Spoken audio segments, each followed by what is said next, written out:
The music was too loud. Laughter spilled across the ballroom like broken glass. The scent of champagne mixed with roses, sweet and sharp, clawing at my throat. I stood in the doorway, my heels sinking slightly into the plush red carpet. Every face turned when I entered, even his. My husband, or rather, my soon-to-be ex-husband, looked frozen mid-smile.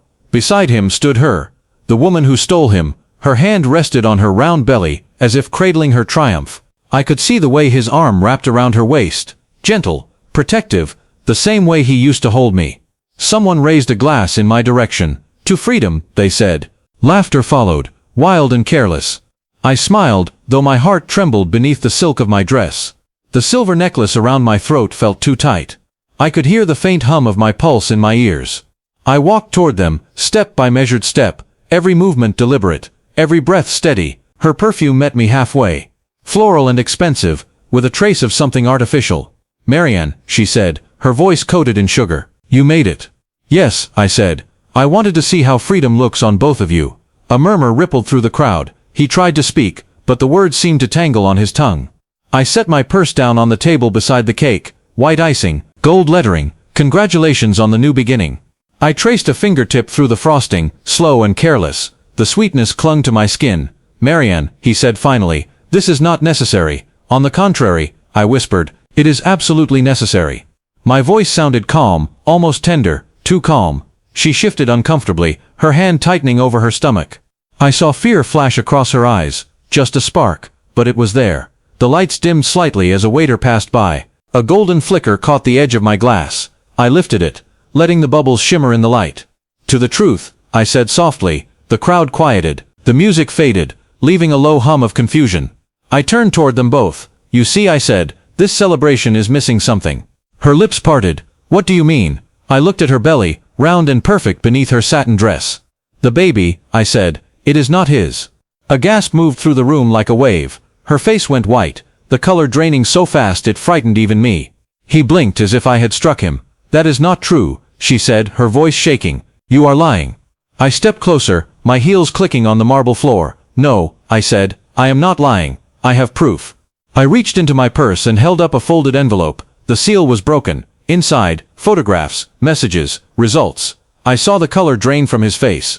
She stumbled backward, her hand gripping the table for balance. The glass of champagne in her other hand tilted, spilling golden liquid down her dress. The silence in the room thickened, heavy as wet fabric. The band had stopped playing. Only the clinking of a single ice cube echoed somewhere near the bar. I looked at him, at the man who once swore that I was his forever, and now stared at me like I was a stranger. "You remember your business trips?" I asked softly. He nodded slowly. "She was not alone while you were gone," I said. "I made sure of that." The air left the room. He looked at her, betrayal flickering across his face like lightning. She tried to speak, but her words came out in a desperate stutter. I watched her lips tremble. Her hand moved protectively over her stomach again, as if shielding her secret from the truth. And then I said it, the confession I had held for months.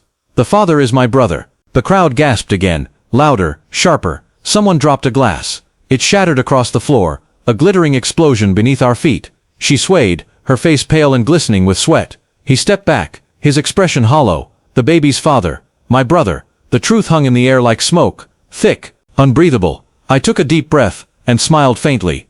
"For better or worse," I said quietly, "we always end up family." The laughter that followed was not from amusement. It was brittle, uneasy. A few guests moved toward the exits. The air smelled of spilled wine and roses beginning to rot. I placed my glass down gently. It rang against the table like a bell. Then I turned, my gown brushing the floor, and began to walk away. The whispers followed me, sharp, relentless, each one slicing into the air behind me. But I did not look back. Outside, the night was cold and bright. The city lights shimmered like scattered stars across wet pavement. My reflection stared back from the window of a parked car, eyes steady, lips calm. The weight of everything lifted from my chest, slow and silent. I breathed in the cool air, and let it fill me.